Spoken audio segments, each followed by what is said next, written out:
بسم اللہ الرحمن الرحیم اللہم صلی علی محمد وعلی آل محمد کما صلیت علی ابراہیم وعلی آل ابراہیم انک حمید مجید اللہم بارک علی محمد وعلی آل محمد کما بارکت علی ابراہیم وعلی آل ابراہیم انک حمید مجید۔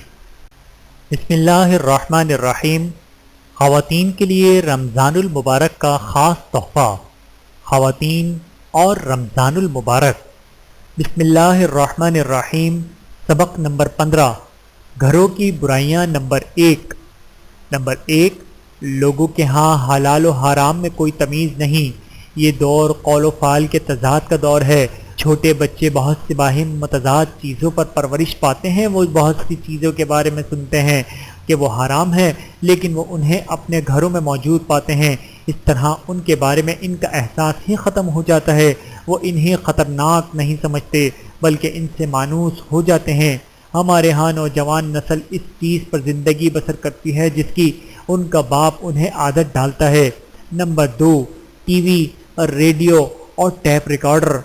ٹیلی ویژن، ریڈیو اور ٹیپ ریکارڈر سب آلات چھری کی طرح دو تیز دھاری دار ہتھیار ہیں۔ وہ چھری جسے بعض لوگ کھانے کی چیز کاٹنے اور کچھ لوگ حملے اور قتل کے لیے استعمال کرتے ہیں، یعنی ان آلات میں بھلائی اور برائی دونوں موجود ہیں، لیکن بھلائی کی نسبت برائی زیادہ اور غالب ہے، جیسا کہ شراب کے بارے میں اللہ تعالیٰ کا فرمان ہے فیہا اسم کبیر ومنافع للناس واسمہا اکبر من نفعہا۔ سورۃ البقرہ آیت نمبر 219۔ ترجمہ: شراب اور جوئے میں بڑا نقصان ہے اور لوگوں کے لیے کچھ منافع بھی ہے، لیکن ان کے نقصانات ان کے منافع سے زیادہ ہیں۔ ان چیزوں میں حرام گانے، گندی فلمیں، شور مچانے والے موسیقی، جرائم کے مناظر، عریانیت، اختلاط، مرد و زن اور مسلمان بچیوں کے لیے اچھے اخلاق کو بگاڑنے اور حیا کو ختم کرنے کی دعوت ہوتی ہے۔ علاوہ ازیں ان پر ہمارے دین اسلام کے خلاف اور زہریلے افکار کی نشر و اشاعت بھی ہوتی ہے اور شرعی احکامات کا تمسخر بھی اڑایا جاتا ہے۔ کیا ہماری مائیں ان سب چیزوں کو سمجھتی ہیں؟ نمبر 3، عزت کے منافی اختلاط۔ رسول اللہ صلی اللہ علیہ وآلہ وسلم نے فرمایا، جب بھی کوئی شخص کسی عورت کے ساتھ تنہائی میں ہوتا ہے تو ان دونوں کے درمیان تیسرا شیطان ہوتا ہے۔ بحوالہ ترمذی شریف، حدیث نمبر 1171۔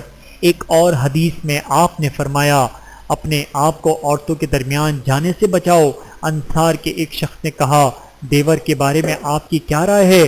آپ نے فرمایا، دیور موت ہے۔ ہم سے مراد ایسا شخص ہے جو شوہر کا قریبی ہو، جیسے بھائی، اس کا بھتیجا اور چچا زاد بھائی وغیرہ۔ آج کل ایک ہی گھر میں بہت سے عزیز و اقارب ایک ساتھ رہتے ہیں۔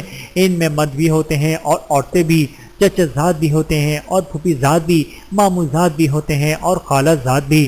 اس میں لوگوں کا کوئی حرج نہیں سمجھتے اور نہ اللہ اور اس کے رسول صلی اللہ علیہ وآلہ وسلم کی نافرمانی گردانتے ہیں، جبکہ کبھی کبھار ان گھروں میں ایسے فسادات پیدا ہو جاتے ہیں جنہیں اللہ تعالیٰ ہی جانتا ہے۔ اس طرز عمل سے باز رہنے والے کہاں ہیں؟ نمبر 4، حرام تصویریں اور مجسمے۔ رسول اللہ صلی اللہ علیہ وآلہ وسلم نے فرمایا، رحمت کے فرشتے ایسے گھر میں داخل نہیں ہوتے جس میں کتا یا تصویر ہو۔ بحوالہ سنن ابن ماجہ، حدیث نمبر 1959۔ بہت سے مسلمانوں کے گھر جانداروں کی تصویروں اور مجسموں، مثلاً آدمی، ہاتھی، اونٹ، پرندے اور دیگر حیوانات کی تصویروں اور مجسموں سے بھرے پڑے ہیں۔ بعض تصویریں اور مجسمے تحفہ تحائف کے طور پر ایک دوسرے کو دیے جاتے ہیں اور عام طور پر مجلس گاہوں اور گھروں کی زینت کے لیے رکھے جاتے ہیں۔ یہ تصویریں اور مجسمے گھر میں فرشتوں کے داخلے کے پابندی کے رکاوٹ ہیں، اور جس گھر میں رحمت کے فرشتے داخل نہ ہوں اس میں کوئی بھلائی نہیں ہوتی، کیونکہ وہ شیطانوں کا اسٹیج ہوتا ہے۔ یہی حکم ان لوگوں کا ہے جو اپنی بیٹھک اور دفتر کی دیواروں پر اپنی یا اپنے آباء و اجداد یا اپنے بڑوں کی بڑی بڑی اور رنگین تصویریں آویزاں کرتے ہیں۔ اللہ تعالی ہم سب کو عمل کرنے کی توفیق عطا فرمائے، آمین ثم آمین۔ ویڈیو دیکھنے کا بہت شکریہ۔ مزید ویڈیوز دیکھنے کے لیے ہمارے چینل کو سبسکرائب کریں۔ اگر ویڈیو پسند آئے تو لائک کریں۔ اچھی بات کو دوسروں تک پہنچانا صدقہ جاریہ ہے۔ جزاکم اللہ خیرا کثیرا۔ اپنا اور اپنے پیاروں کا بہت زیادہ خیال رکھیے گا۔ اور مجھے دعاؤں میں یاد رکھیے گا۔ ٹیک کیئر، اللہ حافظ۔